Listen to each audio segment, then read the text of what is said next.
Hey everyone, and welcome to Beginnings, the show that asks, where do creative people come from?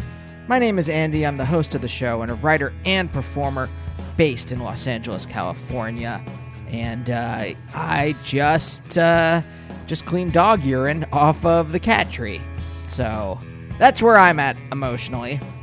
Yes, Mabel's bladder is still irritated by the chemo medications, and yes, instead of going to where the pee pads are, where we praise her whenever she uses them, she instead jumped from the couch to the cat tree and then decided to just pee.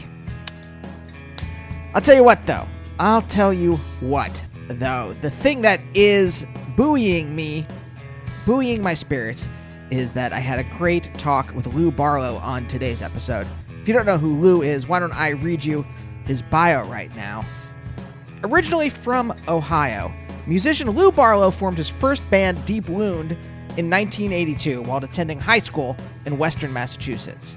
Deep Wound's drummer was Jay Mascis, and when that band broke up, Lou and Jay formed Dinosaur, later to become Dinosaur Jr. The early years of the band were acclaimed but tumultuous, and after their third album, he was asked to leave the band. Lou then turned his attention to his other band, Sebadoh, his side project, Centradoh, and later his other group, Folk Implosion. Throughout the years, these projects, including Dinosaur Jr., have all waxed and waned, but most recently, Lou recorded songs for Dinosaur Jr.'s latest album, Sweep It Into Space, which was released in April, and his own solo album, Reason to Live, which was released at the end of May on Joyful Noise. And guess what, folks? It's a good album. Go get it. Oh man, this was not only a good conversation, but it was kind of an honor to speak to Lou. I've been listening to Sebadoh since high school, Dinosaur Jr. since high school, and in some way Lou's way of thinking, way of creating, I don't know how I want to really phrase it, but somehow that has permeated my own brain. So yeah, interesting stuff. A little bit of his genealogy, a little bit of Los Angeles, and a lot on relationships. So I hope you enjoy this one. Episode 490, man.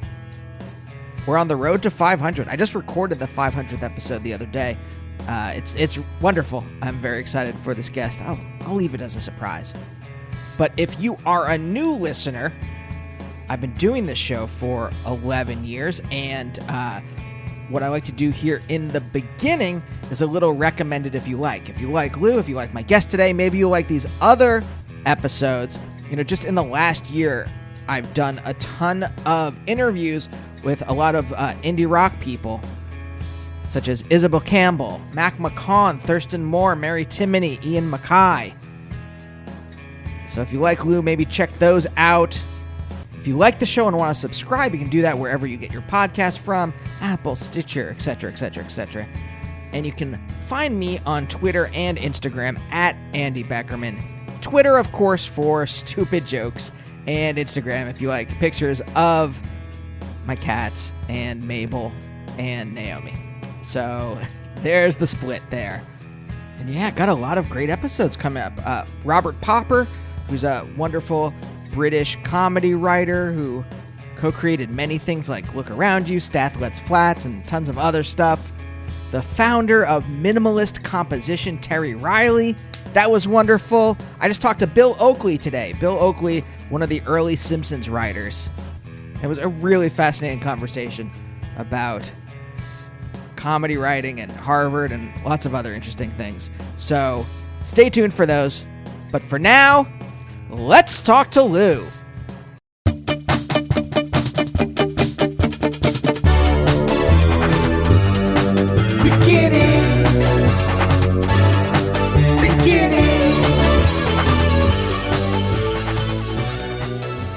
How's your day going? It's pretty good. It's weird over here in my place. It's weird there. Where are you? Oh, Los Angeles. What's weird? My dad called. I mean, if we want to get into this stuff, my dad called me. And usually when my dad calls and it's not like a time where I think he's going to call, it's always with bad news. We're were Jewish, and for some reason there's two settings. It's either like polite chit chat or hey, someone's died, and that's what one of these was like. Oh, The child, the son, who's like around my age of a family friend, died this morning, and oh, uh, I'm sorry. Wow. I'm still kind of processing it. So I don't even know what Oh, to, because I haven't seen this guy for like decades. oh. So he's pretty young, obviously. I mean, you seem quite young. So, I moisturize, so I look younger than I am, and I what are you? 40? I don't know. 30? 42. 42. Yeah, You look young. Okay. yeah. But I'm curious. Like, do you like those are the two settings for my family? Do you do you have like a more open kind of like emotional? It's interesting in your music. You're very open. Do you have that kind of same kind of relationship with your family, like where you can talk about these things? Uh, I don't know. The things with my dad are kind of like what you're describing, Like I called like during the pandemic, I would call him or like before the elections, I would just call him up and I'd say, like, Dad, I feel like society's collapsing. And he'd say, Don't worry about it. Those arrogant assholes aren't gonna win. And you're like, all right, thanks, Dad. No, I mean, and then if I never, I have like have this kind of heart condition. It's benign, but it's always scary when it happens. That it usually sends me to the emergency room, and he's always right there for that. But we don't generally chit chat. It's not, it's always, yeah, it's like it's DEF CON 5 or hey, how you doing? Okay, bye. Yeah, yeah. Because I think our parents are like my parents. I grew up in Pennsylvania, and I think you were born in Ohio, right? Yep. Are your parents from that area, or did they just Oh end yeah. up in Ohio? Both sides of my family are they're about as Ohio being from Ohio as you can possibly get. Like they were like the early, farmers there in the early 1800s. Both sides of the family. You can't even. I went on Ancestry.com once, and both sides of my family ended in Ohio. like it went so far. I'm like, wow, this is cool. There's only one thread of the family that could be traced to England. Other than that, everything is like dead ends in Ohio in the early 1800s. Where did they come from originally? Then Just you know, the middle of Europe. Europe. So like You general know, like Europe, like coming over here seeking a better life, and then end up in Ohio. yeah. I mean, like people that weren't necessarily affluent who ended, sort of working class people who ended up as farmers, and yeah, from like France, Germany, and England, probably. I don't know, something like that. Just a mutt. I'm a mutt. You know.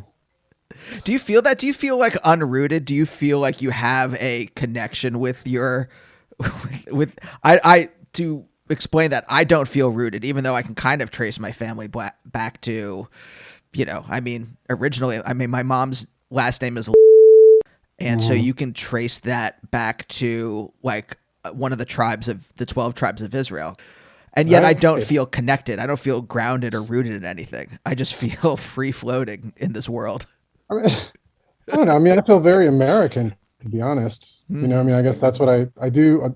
The one line that you can trace to England, um, my middle name is Knox, and it comes from my great grandfather Knox Pruden. And Pruden is a very kind of like, because the very first people that came here to the States, the white people, on the heels of the Pilgrims were these, extremely religious English people, like I mean, I assume too religious to even be in England. So they kind of kicked them out.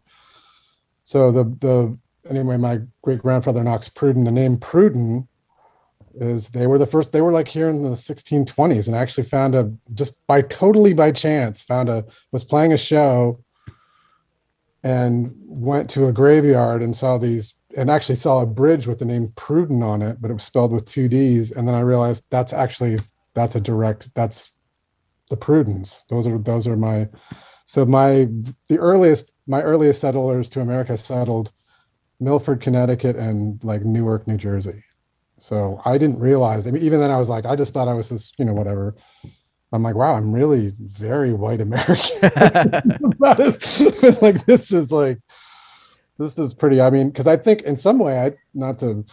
A lot of people think I'm Jewish, I guess because I look Jewish a little bit, and I have, I guess my temperament. Sometimes people, they, I've sort of, I find it sort of offensive when people say that to me, just because I feel like, what are you talking about? I mean, I don't know. I don't. So anyway, I thought maybe I was Jewish. I thought I was. I was like, maybe I am. I don't know, but I'm not. So, but I get anyway, it. You give off like kind of quasi-Semitic vibes. I can feel it. I've had a lot of people say that to me. Like I've had Jewish people say it to me. I've had people who are not Jewish say it to me. Like, but I did the ancestry.com thing, and I was a little disappointed to find out that I was not, because I was it had been so talked up to me, and yeah, but it turns out I'm not. Do you feel like you have any of that super religious, these, a lot of the people, I always think that like America was founded by the people that were kicked out of Europe because they were like way too stringent. Yeah, get out of here. Yeah. Yeah. That's like Pruden. It's the name, the Pruden. I mean, prudes. I mean, yeah. It's like yeah. Like there's probably someone named Chastity in your past. Oh, yeah, probably. I mean, yes. Pruden sounds about as, prudish. Yeah, like ultra religious conservative, I would say too, because my great grandfather was also he was kind of like he was in the early pre-CIA kind of thing. And the OSS? Yes, apparently. I don't know if that's true. These things oftentimes are not true. But that's what I've been told. And he was kind of a spy. He was sort of a spy, and he was a, terribly, terribly conservative, kind of racist individual, from what I understand. But wait, like a spy in Europe, like during the war? Like in China and stuff. I don't know. This guy, he's got the most interesting history of anyone that I've been sort of linked to. And I do have his middle name. I have his name is my middle name, Knox. So that's, anyway. Yeah, no, not like the name Knox, like that as like a middle name, or wait, that's his first name? Yeah, Knox. It's Knox Pruden. I'm Lewis Knox. Yes, that's a very like kind of patrician-y like first name type of like you would expect like a gentleman spy for America. Knox. Yeah. Yes. Like I say, I've been reading this book about like Allen Dulles and the formation of the CIA in World War II. Like Allen Dulles, who like basically formed the CIA, was an outright traitor to the United States. Like he was making deals with the Nazis. And if FDR had lived, he probably would have been prosecuted, or there would have been some kind of repercussions. But because FDR didn't, then Dulles just got to do what he wanted to do. And it's kind of crazy that there's a whole, like the origins of the CIA are basically in people going into other countries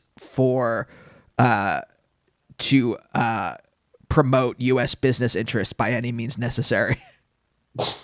I'm sure. That's yeah. I have no illusions about. Yeah, Was that a weird revelation to find out about him? No. I don't know. It's the most interesting story in my family. But the rest of, I mean, my other great grandfather was he was the mayor of Dayton, Ohio, briefly. That's kind of cool. So on my mom's side, there's some interesting characters. On my dad's side, it's sort of it's kind of like I don't want to use the word hillbilly, but it's a bit of that. There's a lot of like hills of Kentucky, Ohio, a lot of German and English kind of working class people who lived in the hills of the middle of the early colonies. I mean, have you ever thought about how this stuff like expresses itself in you? How your family's history does it show up in you? Do you think there's like a complete, or not a complete break, but do you think there's like a big rupture between your family's history and you? Uh, I don't know. Not really. Not really. I mean, I was very, very close to my extended family when I grew up. Like I mean, my mother and father both had like six or seven, you know, five or six brothers and sisters, both of them. So I grew up with all kinds of first cousins, and I'd go to Ohio, and I'd lived in Michigan after Ohio, so I was always still back there. And there was just this large, extended, warm family, just really fun. A bunch of cousins that kind of look vaguely like me, and mess around. I mean, I don't know. I mean, I enjoyed my extended family growing up, and and in the Midwest, people are kind of like into being from their place. They're like, I'm from Mhm. Ohio. Like, Yeah, yay. totally. Totally. I was not really introduced to any of, I mean, when I moved to Massachusetts, at the age of 12, I was shocked at how people on the East Coast did not give a shit. There was just no regional. I mean, there was just not any real regional pride so much. It was more like Italian, Irish. People were more embracing their ethnic roots. Whereas in Ohio, it's like, we're from Ohio, yay. Yeah. Oh yeah. I went to Like, school in Pittsburgh, okay. and like Yeah. 412 was a rallying cry, right? The area code. Yeah. Yeah.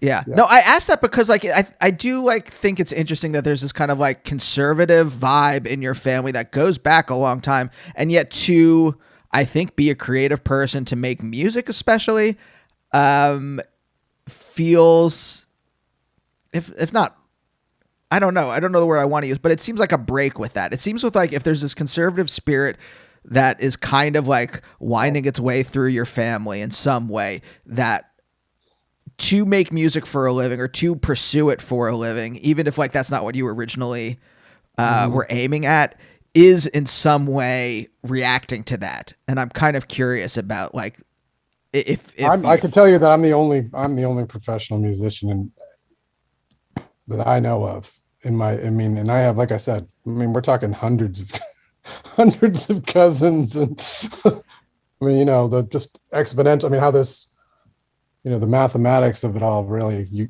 when you really realize how many people you're actually related to, it's pretty dizzying. I don't know of any extended or current people and the people that share my various names that are professional musicians. But I don't think, I don't know. I don't put to they all seem psyched. I mean, I don't know. They like, people like it when they got a relative who's in a band, Like sometimes if they they can. come to the show. They all come to the shows, like when I'm playing Ohio, there's always like, I always, fill out the guest list with relatives, and, I don't know, it's fun. Do People they agree. understand it? Like my parents don't understand what I do. And so I Right. think there's a gap. I was just talking in therapy yesterday. I'm like, I had the best conversation with my mom in forever because I'm writing a movie right now, and she actually asked me Um, about the movie. oh, cool. Because mostly they don't understand what I do. They don't understand this. They don't Where do you understand. live in Los Angeles? Where's your spot in Los Angeles? Right on the edge of Los Feliz. I lived in LA for 17 years. So Right. Do you miss it at all? yeah, yeah, I miss it. I wish I never left. Yeah.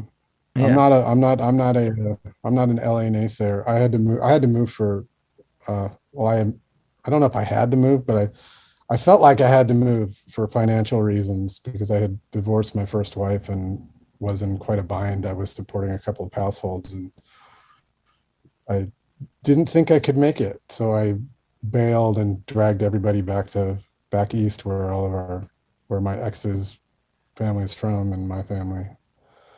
But in retrospect, I think maybe I should have just I should have just, because the last place I lived was in Glendale, and I fucking loved it. Loved Glendale with kids, and I'm like, oh, Yeah. I love it. All my friends with kids live either Glendale or Pasadena. Like that's the spot to be with I had children. that place at the last place I lived in Glendale was insane. Like I was walking distance from Trader Joe's, the new Trader Joe's, and the Whole Foods, walking distance, fucking walking distance, and parks. And like we have I had a baby when we moved back here with my second wife, and that kid, we could have had the elementary school was right down the street. All the school, I mean, elementary, middle school, blah, blah, blah, high school, all taken care of right there. My kids went to Ivanhoe and fucking Silver Lake. It was, anyway. I have a feeling if we had kids, we would like this a lot better. But we're from New York, and I feel like very out of sorts here. I feel like my East Coast anxiety does not fit in Los Angeles, and that people like when people ask how I'm doing, and I'm like honest with them, they like are taken aback, and they're like, "Dude, I just wanted you to say I'm fine, and then we can talk about business." You're doing great. Yeah. The answer is you're doing great. So like, I don't have anything like bad to say about Los Angeles. I just don't think I fit in here, and I'm forced to be here. What's 3.5 years? Almost 4. Pretty early. I mean, that's 4. I was there. I mean, my first couple of years in LA were hellish. So for a variety of reasons, but yeah, like once I had kids, I had my first kid in 2005. So that was 6 years after I had moved there. And by that time I was just like, fucking A, LA. All right. It's like, I really dug it. And I was like, I became a hugger. I started hugging people. And you weren't before that? It really freaked. Oh no, not at all. I was pretty East Coast, Yeah, I stopped, I don't know. It just kind of sank in after a while. LA just really, really, I don't know. LA itself in California became almost like this entity to me, almost like more than the people that I knew, more than, it just became this thing. I just became this thing that I felt was embracing me in this way. It actually, because I went through such a hard time. I went through such a hard time when I first moved there, and for the first couple of years, and felt so out of sorts and felt so precarious and like so. I just felt like I was on the edge of the world, and I don't know. Then just somehow it changed, and I really, really started to really. I don't know, and especially the more people that I met who grew up in California, and the more the people that were Californians were my friends, and the more, I don't know, I started to really, really like it, like really enjoy it. Do you mind if I ask what was so difficult about that period? Like moving to LA?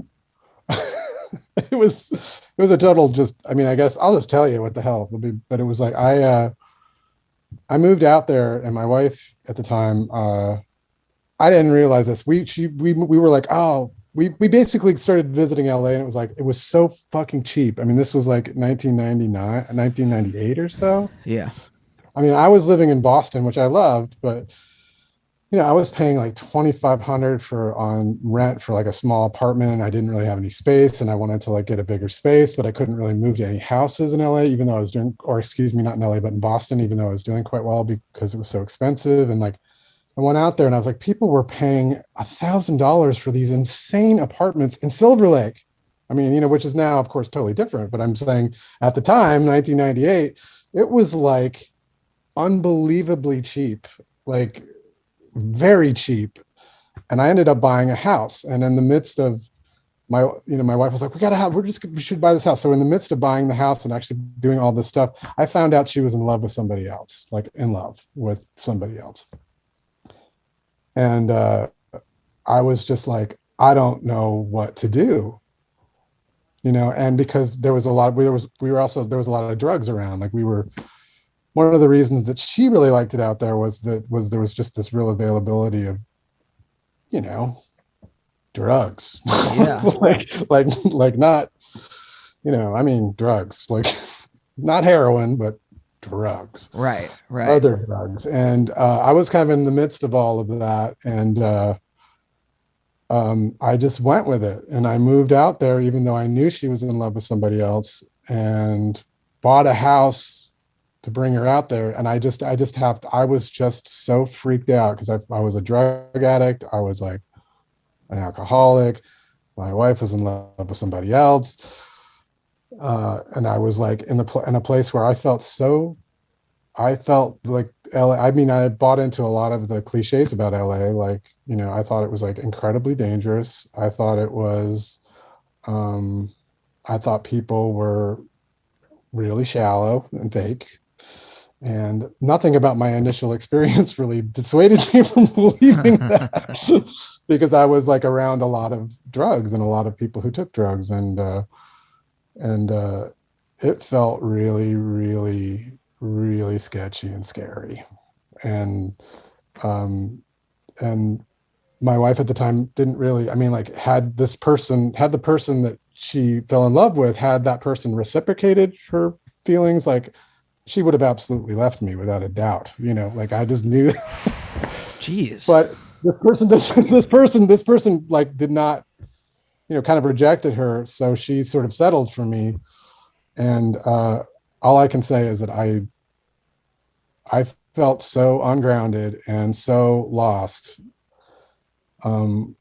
But after that initial thing happened, I went through the process of like, I was lucky because I was a touring musician. So I used touring as a way to like, wean myself off of hard drugs. And eventually I just ended up being an alcoholic. And then slowly and then I don't know, like 2005, I got my wife pregnant, which, because it seemed like everything had sort of settled down, and I've always wanted to have kids. So she ended up getting pregnant and we had a baby. And that's kind of like, I don't know, that really transformed, that kind of just gave me the impression or the illusion of like stability. Mm-hmm. Really kind of hooked me into LA. And but anyway, I mean, of course, I mean, but the thing is, like, my initial move to LA was so traumatic that I don't think it played itself out. That trauma actually played itself out, through the 17 years I was there. But I ended up like, my wife now and I, like, we were both in very difficult marriages, and we ended up becoming very good friends. And we ended up, deciding that we were going to,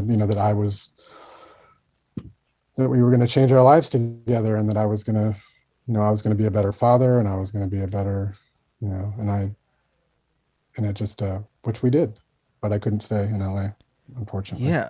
Were you I mean, that's so heavy. Like, were you processing these things in the moment, or was it just like later on, like years later, you're unpacking this and figuring it out? Because it just, I still unpack it, I'm still unpacking it. This whole pandemic has been kind of an interesting unpacking of that stuff too, because I spend so much time on the run, like I'm always touring.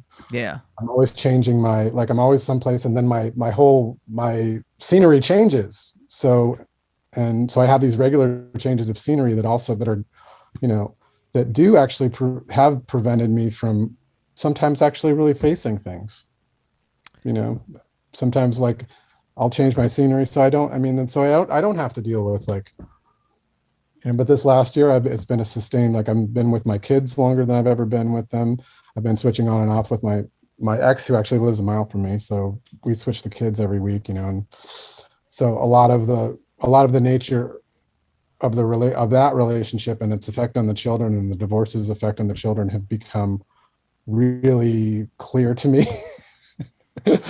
And caused me a lot of guilt, and caused me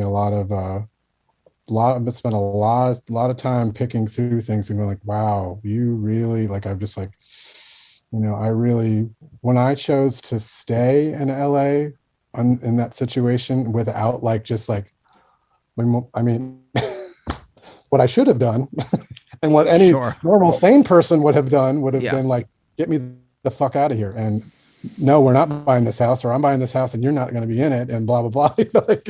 But I didn't do that. I didn't play it that way. And I thought I could do that. And I thought I thought I could do that. I thought I could forgive. I thought I could do all of those things. And the reality is I couldn't. And it's a there's the aftermath has been very complicated, and Yeah. sometimes very unfortunate, and then other times it's just, other times I'm quite happy that I made it to where I'm at, but Yeah. Yeah. No, I mean, look, like hearing a stranger that you've talked to for 20 minutes say this is meaningless probably, but like, I mean, I've been in relationships not like that, but analogous before. And you like, you'll do, if you love someone, there's a lot of stuff you will just put up with. And yeah, like, and if you're also like a hopeful person, you're like, well, if we just, like, you kind of like talk to yourself. I don't know if this is you, but you're like, well, if we just make it through I this, think then I think everything's. we must have I think you and I probably have a kinship with that, because some people just don't. They're like, what the fuck? I'm just like, well, no, I mean, I thought that, I thought everything. Yeah. Yeah. Yeah, you kind of like do you have that hopeful strain in you in general where it's just I like, think I oh, do. well, yeah, I if we think I get through do. this Yes. thing. I think I do. That's, I think I do.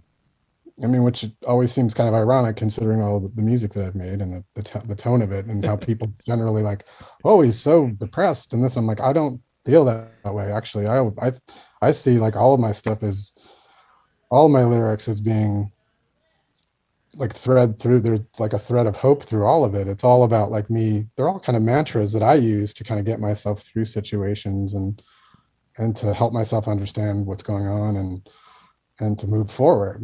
That's the way I look at it. Yeah. It's interesting. How do you think like your relationship, this is a very large question, so feel free to I don't know what the word I'm looking for is, but like through this whole process, like both with like moving to LA, going through this kind of like very traumatic, I was gonna say episode, but just like these years of kind of like traumatic relationship with your ex wife, like, and then up to now, how do you think your like relationship to writing music or being creative has changed? Uh, I do know that like the unfortunately, like the denial that I went through in my previous relationship, and the way that I was like, and the way that I did like really um sublimate a lot of the trauma, and that I Yeah, actually didn't really speak to the trauma in the songs because I didn't feel like I could, and I kind of didn't want to. um that it actually was a real, um it really kind of, I had a lot of momentum going into my, with music. Like I love writing and playing, and I had a lot of momentum going into the 90s, and really kind of exploded, and like really my stuff did really, I mean, I was doing really well, and really, and really doing it my way, and really like I was very inspired. I was very inspired by music. Had a lot of really fruitful collaborations with people, and um, but the way that my decision to go with to stick this, I mean, I had the 2000s like were not were I really struggled. I really, really struggled with my creative flow, like in a really big way. And when I split with my ex, in 2012, it started a reclamation of like my entire creative process. It's like it's been slow, but it's been, I mean, my wife now, she's a knitter. She creates, we talk all the time, we create together. Um, and it's been this slow, like I said, reclamation of like my initial, because I basically had denied everything and become such, and clouded everything, just clouded my brain with all of this, like either just literally chemicals, mm, but all of these things that all of the things that, I had never considered myself someone that used drugs to run away from my problems. I never did. I always thought that, like, smoking pot and brought me right to the source and made me paranoid and like, ooh, I never really saw drugs as being an escape. But then, uh, it was pretty intense when I realized they were an escape. And actually I was like really, really, I was far deeper and far more clouded than I had ever wanted to admit, you know. So I don't know. I'm not. I don't know if it's. I don't know if I'm answering your question. I'm just saying that I I find that in my personal. I find that I do have to be, and honesty has to be a part of my life. It can't just be something like, well, this is only something I do in my songs, or Yeah. this is only something. It's like it has to be. It has to be almost just part of the whole fabric of my life in order for my creative life to sort of be as healthy as I want it to be. You know. Yeah. I mean, I talk about this on the show a lot, but this like I call it the entropy problem. But like how do you the energy that you have, like we all have like whatever our biology gives to us, right? And then whatever you can augment through like me, Diet Coke, you know, and caffeine or whatever your you know, whatever your Mhm. upper of choice is. Be it caffeine or cocaine, you know. However you augment that energy is how you, and then you have that energy to apportion out to your life, right? And you can put it Right, into right. your creative work, your children, your relationships, your friendships, whatever you're doing, right? And if the thing I've been like really talking about in therapy lately is like if all that energy is going to like repression or to pushing things down or through like buoying you through like a period where like things are falling apart and all your energy is going to like keeping you hopeful in some way, you don't have Mhm. enough to like to think through the creative stuff you want to do. Or even if like say like it's not like Huh. a conscious thought, say it's like you just well, you know, I usually just like pick up a guitar and then something flows, right? Even that you don't have the Mhm. energy to like kind of put into it. And so it really has to be Pretty. sorry, what was that? Yeah, that's kind of cool. I like that theory. Actually, I like that. That actually works for me. Yeah. That explains. I think that actually explains. That explains what I would consider like. Yeah, like I had a really hard time finishing stuff for a long time. You know, even though, yeah, I was buoying myself up. I had children. I was like doing, um, but I just like couldn't see. I couldn't. It was just weird. Like I couldn't see the end of what things that I would start, which was like the Mm-hmm. scariest thing. Like I would start something, I would have all these ideas and start, and then I'd be like, I don't know where to go next with these. And it was a point in my life when like I wouldn't say, I mean, yeah, I just remember that was almost something that typified a lot of my time in LA, unfortunately, was where I just couldn't see the end of things, which was scary because when I initially started making music, I mean, I would just any kind of idea that I had, I'd be like ready. I'm like, I could finish this. I'd be like, I can either finish it now or I can wait to finish it, but I know I can finish this. I'm seeing, I've got the vision, and then I did in the midst of like just keeping myself, like you said, buoyed, and keeping myself, I was trying, I was there, I was surviving, I was like, I was survive. I was going to emotionally survive. I was going to be the best father to my children. I was going to continue. I was going to, watch this interesting marriage, my first marriage sort of evolve. I was going to do my best with that. I was going to, but all of the energy that it took to do that stuff actually did really make it difficult it made my creative life, it did stymie my creative life, I would say, unfortunately. Yeah. Yeah. But I mean, that's just like, you know, hey, you were dealing with some really difficult things. It's just like, you know, Yeah, I guess I was just hopeful too because I was like, I can do that and I do this at the same time. And I did manage to I did complete a lot of projects in LA that I'm quite proud of, that I did go through it. But I don't know. There's like the stuff that I'm doing now, I'm like, I just feel like I'm back on track. I'm just like I'm on track to doing the best work of my life, yeah. whatever. I'm gonna do, I'm like, I know I can do this. I mean, I Yeah. know I can make this happen. And I'm facing considerable challenges now in my life. I mean, the stuff, just like aging children, a very difficult divorce over a long period of time, moving back to like back east, which I mean, honestly, it's like I do miss LA a lot. I mean, like I'm almost, I mean, at times there's been times of like just almost like not something, the closest to heartbreak that I've felt without being like heartbroken, is just realizing like LA, like, oh, I lost you, I'm Oh, not there.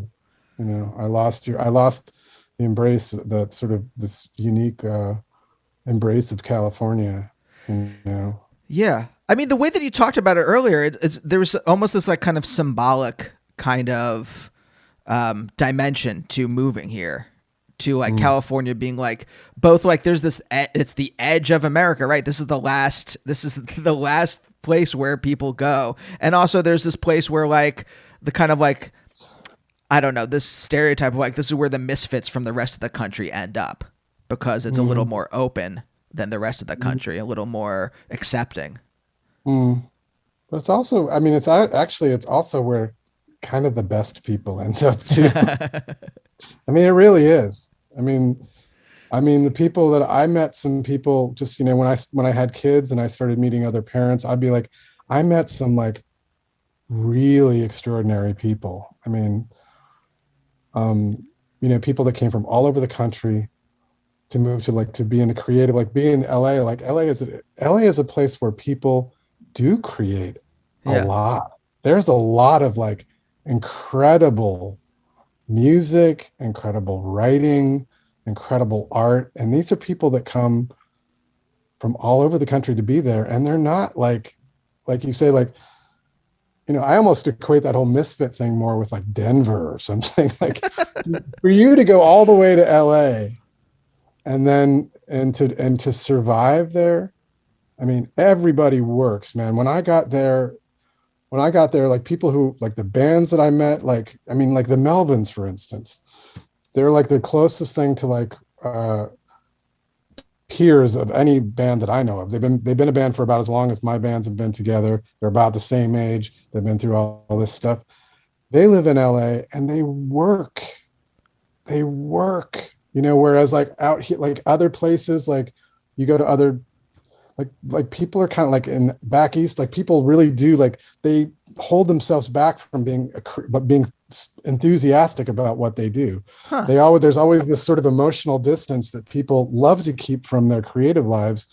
I see in like the people that I know and grew up with here on the East Coast, like everybody's like, like trying to kind of show that they don't care that much about it. LA, like people are like, I care about this and I'm devoted to it. And I'm going to work my fucking ass off. And that goes for like the people making the craziest, most out there music or art. And that also goes for people who are creating, the mass produced culture that we, that we all live through. It goes through like every level of creativity in LA. Like people are fucking devoted to it. And that was, I mean, that's something that I would love to go back to LA with like the sense of confidence that I have now. It's just that when I was there, I was broken. I mean, I was fucking broken. I'm sorry that I couldn't fix myself while I was in LA, you Mm-hmm. know, because I do think that LA is I just think it's, you know, I do really like I think that what LA represents for me is like, I think it's an extremely creative place. I just do. And I think it's beautiful. And I also just like the way that people fucking treat each other at the supermarket and shit. I just do. I just think it's nicer. I just think it's like it's more what people equate to the, going down south or something. I Yeah. think that that imprint, the fact that people do, you know, Yeah. anyway. There's a very southern spirit here, which is why I think like my neurotic East Coast Jewish constitution feels I was gonna say excluded. Maybe that is the word, but I was gonna say just like outside of what's going on. Even though Yeah. we do have very good friends here and we are connected, I find like, and maybe this is different. Maybe this is the difference between like being a musician in Los Angeles versus being a writer or a comedian or something. My wife's an actor and a stand-up. Is that like Mm-hmm. everything we do is in some way influenced by the business, by showbiz, and with the exception of this show, which I have like purposely not monetized. Okay. Everything is like monetized. Everything is like I do with an eye towards like, all right, well, how am I going to sell this, or how am I going to, how do I package this with a director or an actor, like all that kind of stuff. And I find the kind of sociopathy of the business to be suffocating in a large part. I can see that. That makes sense. I think that's probably something that you have. I mean, like that. I mean, that part of it. Yeah. I can see that, but I think it's interesting how people, I don't know, there are people who in LA who I don't know, they seem to come to terms with that at some point, and they just fucking get on with it. Yeah. Yeah. I'm getting they there. Just get on with it. Like they're like, yeah, everything is like, it was, sort of told, like that was a thing in LA to me, is just like, that I was presented with. And I actually lived through it too. It's just like, you're just looking for your next $10,000 somewhere. Like what it's like, it's around the corner. It's like, it could be anything. It could be, I suppose when it comes to a writer, it could be being able to sell a treatment to somebody. It could be a performance. It could be like, and I did find that really intimidating about LA. The reason that I fell in love with LA had nothing to do with the music business or show business. It just had to do with like kind of the beauty of the place. And then just, and just also, I guess, with the people that I did meet and I was friends with, I live, I don't know how to explain it without insulting a whole swath of people that I am surrounded with here. But I just found that people were just sort of kind of free from a lot of like correct thinking. I don't know, because there's a lot of correct think where I live here is very, people are very, they really are concerned with correctness. And I just, and in LA, just people just seem far more like, whatever, man, whatever fuck you got to do, and whatever you got to like figure out to get by, whatever you got, it's like, I don't know. There was just a bit more of a, just looser. Yeah. Do you mean like rule following? Like the East Coast is very like rule following. Like I'm talking about rules. Exactly. Rules.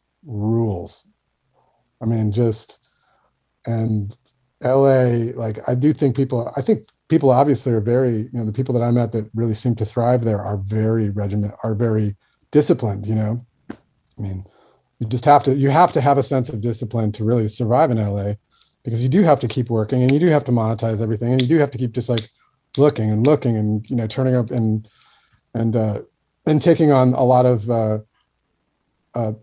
you do have to be a lot more like self-possessed and confident than probably you really want to be, especially like, we're talking as East Coast people, and where that kind of thing is sort of looked down upon, actually, where that kind of confidence and kind of that ambition, is kind of looked down upon. So, but I'm talking about rules. I don't know. I think like LA to me, I thought the thing that I don't know, and I also, go ahead. I'm curious about that spirit, just because you were raised in Michigan, right? And then you grew up, and then like you moved when you were a tween, 12. I think, right? 12 to Massachusetts, correct? Yeah. There's nothing about those two places. If you had said like, well, I grew up in Georgia or I grew up in Florida, I would have been like, oh yeah, you obviously like it feels right to be in Los Angeles, but like nothing about either of those places screams like, yeah, I kind of just want to go with the flow. And, I'm pretty ambitious, but I just, I'm not going to like work my way up the ladder. Like to me, like East Coast is like, I'm going to work my way up the ladder kind of ambition, versus here. It's just like, no, I'm going to figure out how to, because showbiz or, whatever you're doing in Los Angeles is so weird. I'm going to figure out whatever way I can to break in. And as long as I have enough drive, I can probably do it. Nothing about Michigan or Massachusetts screams that to me. And I'm kind of curious about like, two things. I'll just throw them out and see if it prompts you in any way. Nothing about those places, and you seem someone who like finds meaning in geography. Screams that, but also I think nothing about those places says like it would produce an open person. Those places seem to me to would produce like someone like me who had to go through therapy for years to become an open person. Like one of the reasons I connected with your music so much, especially growing up as a teenager, is because a lot of the music I was listening to had buried all their emotions underneath layers and layers of obscurity. Like if you asked me what Steve Malkmus was feeling when he wrote a certain lyric, I could not tell you. And I identified with that because I'm like, yeah. All my emotions are buried and I can't talk about it. But listening to like, say, a Sebadoh song, right, at that same time, I was like, oh, you're hitting something that I am feeling but can't express. Right. Oh, okay. So I guess, I don't know if that prompts anything, but like, what is it about those places? Maybe it's about your parents particularly that allowed you to become this kind of person that you are, or maybe it's about the geography of those places or the culture. I'm not sure. I'm just trying to I piece together this because I think it's very interesting. I don't know. I don't know why. I guess for me, it was just the music that I listened to that I related to was very honest. And then when I say that, it's like, that means either like, Minor Threat or Bread, you know what I mean? Like, yeah. It's like, and then, and someone like Neil Young, I mean, where his music can be so bare and emotional and sweet, and I don't know. I was just attracted to that aspect of it. I mean, yeah. I mean, LA like it did throw me off. Like when I did yeah. I guess on that level, it's interesting. I didn't really. I probably would have been happy. I do kind of like the thing about the East Coast is where you just kind of plug along and then you go up the ladder a little bit, and that was happening to me. It's just like, I kept playing and playing. And then I was in the weekly, the Phoenix, this weekly paper in Boston. I got to be on the cover of that. And then I was like, and then I won a local music award for a video. And then I like, it's just it felt like this really manageable, like slow little, just making these nice little things. And I moved to LA and I was originally like, I'm drowning. Like, I'm absolutely drowning. Nothing I've done ever. I mean, I'm just like, I have never felt so inconsequential in my life, and I've never felt such an incredible lack of, it was just like, not only because of the circumstances of moving out there, but just purely being, just being the now very small fish in a very large pond. Yep. Like it really, like it kneecapped me in a way it was so humbling, and in a way where I feel like, and I say this a lot. It's like, I find myself repeating this phrase a lot. It's like, I felt very humbled in a situation that I really didn't feel like I needed to be.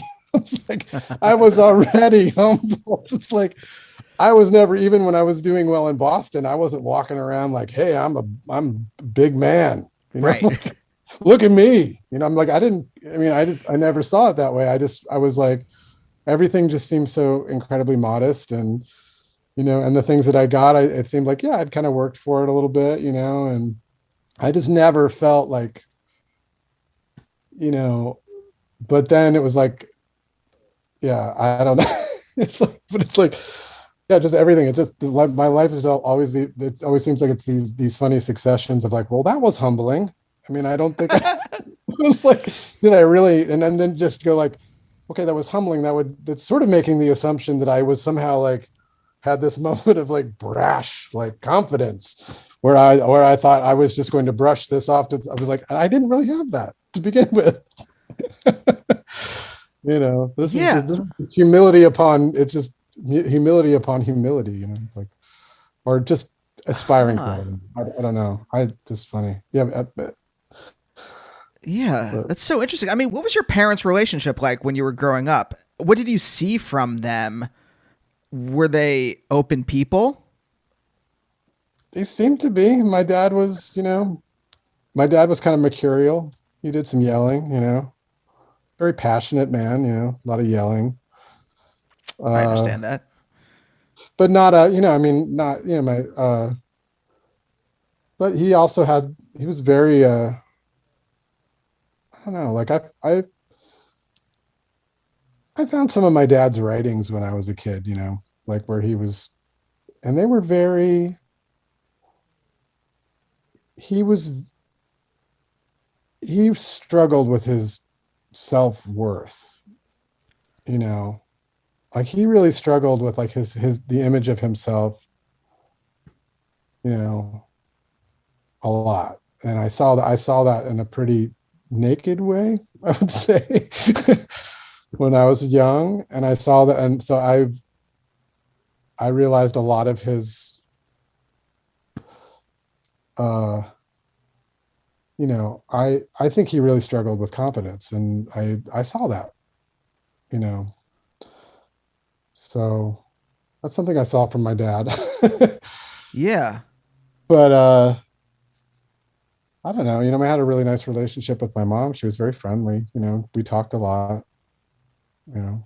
She would always just kind of tell me things were going to be okay, and she never gave a whole lot of, like, if I complained about something, she always had a real way of, like, softening it. If I was like complaining, like if I had been hurt by somebody, she had a way of like going like, well, why don't you, well, maybe they're doing that to you, Louis, because they're hurt inside. Like she was always, she always had a gentle way of changing my perspective on things. My parents did not like, were not like talking about, they did not openly talk about how the world was persecuting them. They always led with life is good. Even though they might have had a much more complicated internal life, to what they presented to me was always like positive. Mm-hmm. For as I mean, I do think there was a lot of negativity below the surface, but I think what they presented to me was like, as parents, they understood that their role was to as much project as much strength to me and confidence, and then also faith. I mean, I don't I don't mean like, express or like explicitly religious faith, although that was a part of my early childhood.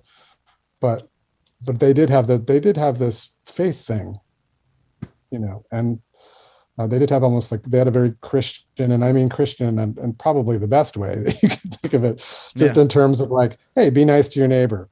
Hey, we're all equal. I mean, that kind of stuff, not Christian in this sort of strict, like, you know, punishment, like, oh, not in like hell, but in a very, I'm in kind of the way that almost, most religions seem to function in a good way, the good parts of it, which is just like, hey, treat people nice and be appreciative, you know, just like that kind of stuff, Yeah. the real kind of basic things that seems like most religions kind of share. Anyway, they did have that. So yeah, I wasn't, they didn't, my parents did not subject me to their internal dialogues too much. Yeah. I Just mean, didn't. I almost never got that from my parents, but I think there is something. Look, this is very reductive, but that is what happens on this show is is try to piece together stuff from an hour of talking and then armchair psychologizing it. But like, I do think there's something interesting. You found your father's writings, and you had a peek into his inner life as a. I mean, how old were you when that happened? 13, 14. Yeah, I mean, you're a teenager, a young teenager at that time. Having that peek into like your dad's inner life, I think maybe, my parents were invincible, and this still like I'm still getting over that understanding of them, right? Because they're now in their 70s, and I'm gonna have to start Mm, grappling with real issues in the next 10 to 20 years, and yeah. uh, I still have this image of them as like, oh no, they're like immortal. They're not human in some way. And then like dealing with like their emotions as an adult is both like scary and somehow like surreal because I never had that glimpse into like their inner life as a child. And I think there Right. is something about that where I'm like, oh, you were able, like, again, like I said, reductive, but like, oh, well, you were able to see some kind of emotional inner life that maybe gave you, I don't know about permission, but like, gave you, let's say, an example. How's that of an Hmm. emotional inner life where you could be maybe a little more open and maybe, I don't know. Hmm. Again, like I said, Yeah, actually, that's reductive. probably, yeah, that might be, yeah, because my dad was like, I mean, he was creative, like he did have this sort of secret creative life, and he loved to sing and stuff like that. So yeah, I mean, he did have like this. He had a very deep humility, you know. Yeah. Uh, I mean, he probably would have done better to be. I mean, I think in a way, like, yeah, maybe by seeing that him vulnerable like that too, like it's actually made me. There's a lot of times where I've had to be really strong, you know, and maybe by knowing that my father even he might. I sometimes I think like, wow, my father would be really challenged by the things that I've been through, you know. Like I've got three. I mean, it's like crazy. It's like I got three kids. I moved across country a couple of times. I've been all over. I've traveled all over the fucking place. So I've got, I've had to overcome any sort of fears that I've had about like flying, driving, you know, like, being lost in a city that I don't, I mean, a lot of the things that I think really tweak people, that can just tweak people for their lifetimes that they never overcome. Like I've had to sort of face down a lot of shit like that. Yeah, I mean, it's funny to think that's a kind of an interesting perspective because I guess I've always thought that finding those journals by him that one day, was like, I felt like maybe that was like a bad thing. Hmm. But the way that you're framing it, I think what the real story is that it showed me that my father, who did seem quite strong, I mean, I considered him very strong, really. I mean, he's very, very outgoing, athletic, good looking guy, really. Um, that glimpse into that actually was something that then did in a way give me a permission to, I don't know. Maybe it actually was a way that's helped me be stronger. I don't know. Yeah, because it's just I do find it interesting that like in the irony laden '90s, in the like, this where like vulnerability was just like totally off the table for most people. I think that it is interesting that you were more vulnerable and more open to. Well, yeah, I mean, I did. I guess I have to say I was very conscious of that. I mean, like as much as I loved Pavement or whatever, I hated distance. I hated the distance people put between, I mean, I was always like very jealous when people could do that, and when something, and I really, I did see like my willingness to like open up and be like that was actually something that was like, I was like pretty, I mean, uh, it leaves you vulnerable to a lot of criticism. That's all I can say. I mean, even to this day, it's like even to this day, like there's a Pitchfork review of the new Dinosaur record, and they call my song like wordy and mawkish. It's like because I was like, yeah, it's like I put a completely bare love song on a record. That's what I did. I mean, and I do that on purpose, and I did it back then too. I was like, I wanted to make people. I wanted to be. I really did want to kind of. I wanted to tear the facade away from like just. I always felt like music in the 90s, especially, and that's this if this bears itself out now, especially listening back to 90s music. I found it extremely masculine, Mm, extremely like, I mean, and I did actually want to tear it. That was something that I felt really, I wanted to, I wanted to in my own way counteract that.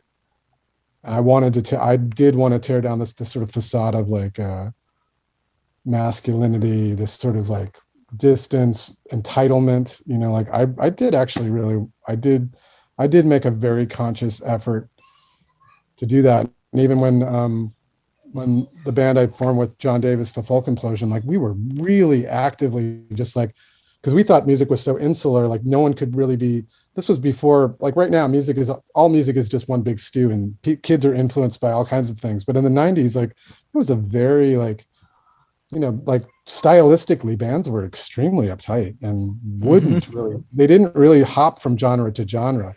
People made value judgments based on how much reverb you used in songs.